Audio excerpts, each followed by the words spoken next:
All right, everybody. Old Big Jim coming at y'all from the bog, the Barlow Observation Group.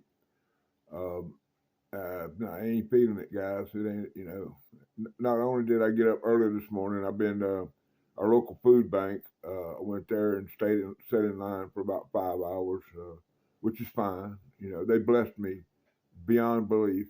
So that's a good thing. Um, while I was at the food bank, I was constantly, um, in contact with a couple of these chat groups that I'm a member of. And but after I left there, I came home and had to put a few groceries up and that kind of stuff. And I sat down and probably 20 minutes ago and read all the messages. And those of you, well, first of all, I want to do this. Okay. Um, this gentleman's now a member. He's a feller. Uh, and that's about it. I'm not sworn to any kind of secrecy or anything with this chat group, but it is a private chat group. So, brother Dwayne, I'm glad you're a feller. Um, and most of this video is going to be pretty self-explanatory about the fellers. But anyway, uh, there was a message from Harold Terry, brother Harold, about a good friend of all ours, Ozark boy, Jason McMillan. I don't know all the details. Not only was there a pretty detailed message uh, in the chat, but there was also a voice chat that was put out. And from what I understand, Brother Jason ain't doing too good. He's been put. He's back in the hospital in intensive care. I'm not sure what procedures have been performed. I'm not sure if there's going to be further procedures. I just simply don't know.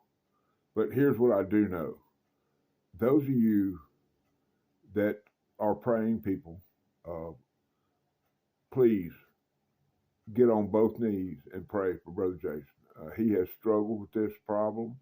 It's not something that has just started. From what I gather, and once again, don't quote me on any of this because I don't know, he had some type of reaction. I don't know. I think it was possibly on it in his back where he had some surgery. But don't, like I say, please don't quote me on this because I simply don't know. What I know is that all of us are are in our thoughts with Brother Jason McMillan. He needs it. We've uh, we've prayed him back to semi good health on several occasions. Um, I don't, the Lord works in mysterious ways. Okay, and I can't tell them to you. You got to have somebody with a big higher grade in theological theory than me to know for them to explain it to you. But please, for me, um, y'all need to, if you will, tonight, whether when you pray for your crops to come in good or your cows to be healthy or whatever it is you pray for, make sure you throw in there one line that says, "Please help Ozark boy." Okay, would y'all do that for me? I would appreciate it. Okay, I haven't done a pocket dump today. I'm not going to do one now, but because I made a promise to someone, and that promise was to carry a yellow pocket knife, a Delrin pocket knife, for 30 days. Now, this knife has either been in my pocket or on my person. When I was at the knife show, I didn't have time to be doing pocket dumps and this and that but I had one pocket knife, my Barlow, in my pocket, and the rest of these were in my. I have a shoulder bag, and these were in my thing. And this is uh, uh, the slip is made by a gentleman. Most of y'all know him. Make cutlery great again, brother Mike. He's asked us to carry a yellow Delrin pocket knife in honor of his father. His father carried I think it was a 48, number 48 pattern. It might have been a 33 and it might have been an 18, but I know he carried a yellow Delrin Stockman. Okay. But this is what I've been toting the entire month. It's been on my person or in my presence the entire time. And this is a mower maker, 1303 lockback. Okay. Now I know that there's all kind of folks out there and they love all kind of pocket knives, but I love a large sod buster. Okay. And I look for them every day. Okay. When I find one that's about the right size, man, I've got to, now this is a good carbon steel. This one was made probably by Bear & Son back in the day. It's probably a couple of years old. I don't know. It was bought as a second from at the Bear & Son auction. The only thing I could find wrong with it was I had to sand out one little spot in there where the spring was not finished properly. Okay, Two for Tuesday. Okay, following that same thing about the God's color, the yellow Delrin pocket knife. That's something that I have always heard. I mean, you go at my church, which most of the guys showed up in overalls and blue jeans because we had 2 church services to work. The working guys came, the farmers and the people that needed to get to work that rest of that Sunday after they praised the Lord. They all had their yellow pocket knife. Normally a case pocket knife of some type in yellow that they brought to church. So what we're gonna do is I'm gonna show you these. I got two yellow pocket knives that I'm gonna share with y'all. The first one is in this slip right here. Okay. This slip was made and gifted to me. That's a little hard to see on there, but right there on that stab it says Arizona EDC. Okay, that's my son. His name is Louis. I call him Zona. Okay, but he's my outside boy. I mean, that's all I can tell y'all. If you don't know, you don't know. Okay, and in said slip,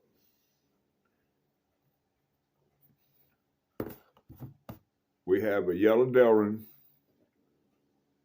Rough Rider Carbon Series Trapper. Okay, just a stunning pocket knife and blister shot. Because I cut that finger a while ago while I got it out and checked it. I hadn't been toting this one. It was in the vault or locker, whatever you want to call it. Just a wonderful looking clip blade. Now a lot of people, say bad things about these Rough Rider not have that big arm. Look at that shield. It says classic, Rough Rider Classic Carbon, and this is in carbon steel. Okay, hence the name of the thing. There's your tang stamp, double R with a Y. There's your part number. I don't know if we'll be able to get that in there or not. Maybe I'll get it just right. Anyway, but it says carbon down there on the bottom.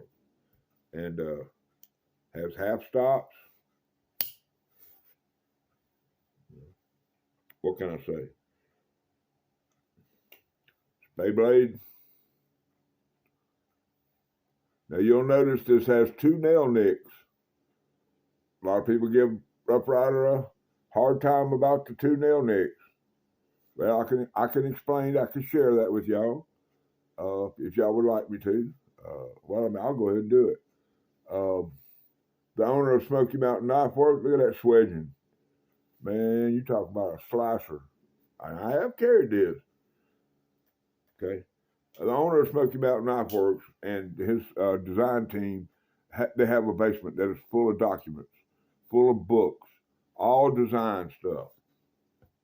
And they went back looking through these books, and sometime around the 1815 to 1825 or 30 range, they found the drawings for pocket knives that were put out by Shat Morgan. Okay, maybe y'all have heard of them, maybe y'all haven't, but they were the four, came out at Roberson. I'm just gonna name off, Queen, Roberson, Case. All of these companies were more or less intertwined back during this time.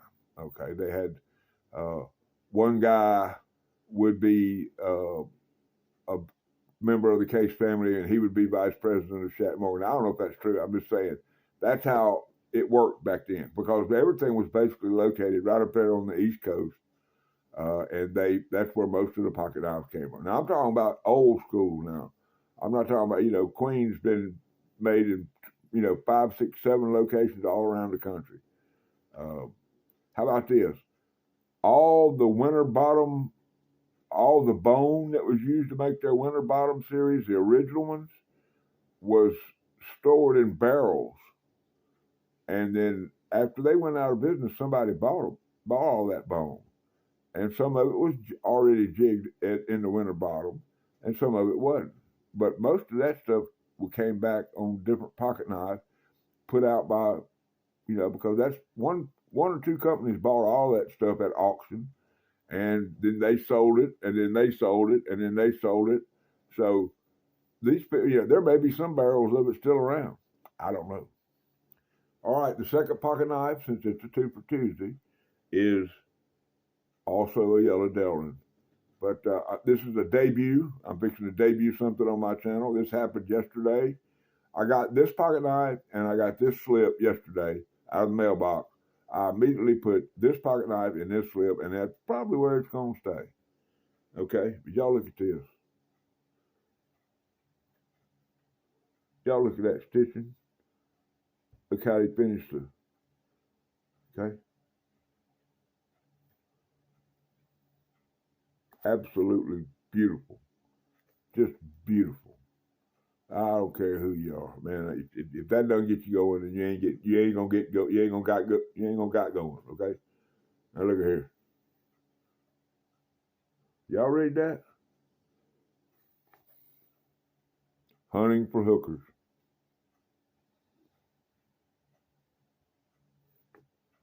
Cornbread. Mm-hmm. Brother Mike, thank you. And the full video on that package will be forthcoming. And let me, while we was talking about praying and all that a minute ago, and I'm going to I'm going to throw this little tidbit in there, y'all. Brother Mike witnessed to me. He witnessed for me and gave me things that I could pass on and witness to other people in his message. I'm not going to share the message, y'all.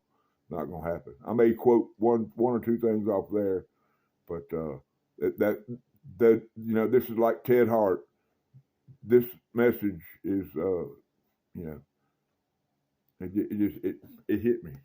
Okay, so anyway, hunting for hookers.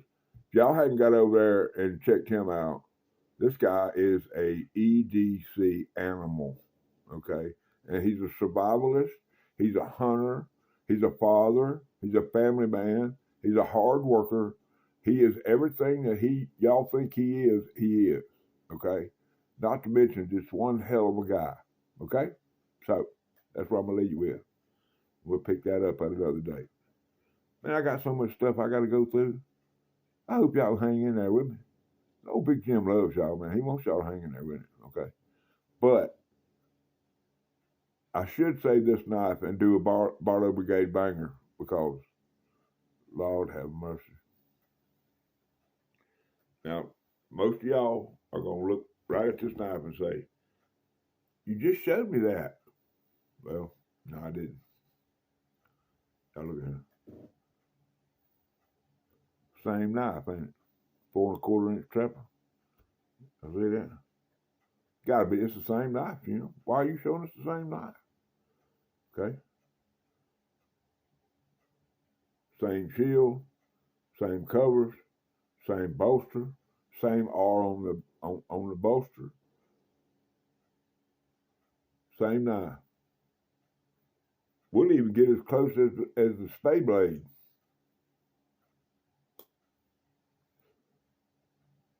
Same exact spade blade.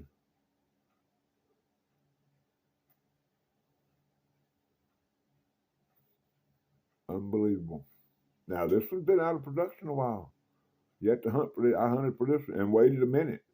Some guy pulled one out on Whatnot the other night, and I bought this knife for $13. Y'all ready? Y'all, man, y'all already know.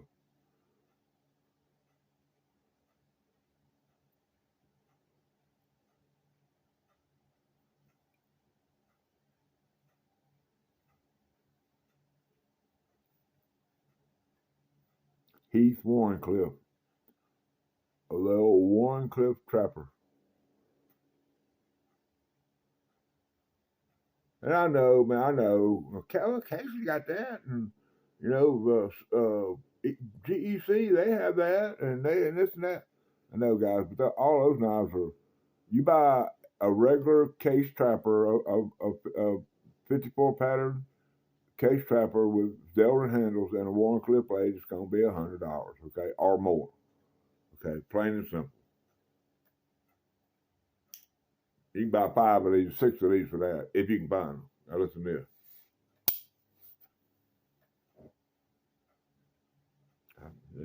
At the Barlow Brigade International Headquarters, located here at the bar, you don't get no better than that.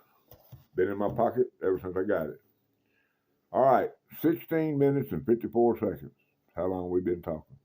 I believe that's enough. I've got prayers to issue. There's a little cross that some veterans made, gifted to me by Ted Hart. Okay? I believe Ted Hart's a God-fearing Christian man, too. I bet you when he hears about this, which he probably already has, he's going he'll probably drop to a knee and give us a pray for brother Jason himself. Brother Jason, I don't know if you can watch any content. You may not be able to, but I want you to know that the fellers are praying for you. I think most of us are going to mention you or have something to say in their videos about you and getting down and praying for you. And Lord, I hope the Lord looks graciously on you and helps you to have a speedy recovery from these problems. You may not never be 100% again, but all I want to do is hear you talk about a pocket knife. Okay? Y'all, I love you. All my family members are special. I appreciate you. Thank you for viewing today. Y'all call somebody. Just pick a number out of the phone book, call them up and tell them they need to come over here and watch old Big Jim and share with them and tell them say, y'all need to subscribe to him because he's going to give a Barlow away pretty quick and I want to win it. Anyway, we got that giveaway is going to come up pretty quick, guys. Like I say, I'm so far behind I can't even see where I was at. All right, I love y'all. Like always, rule number 9.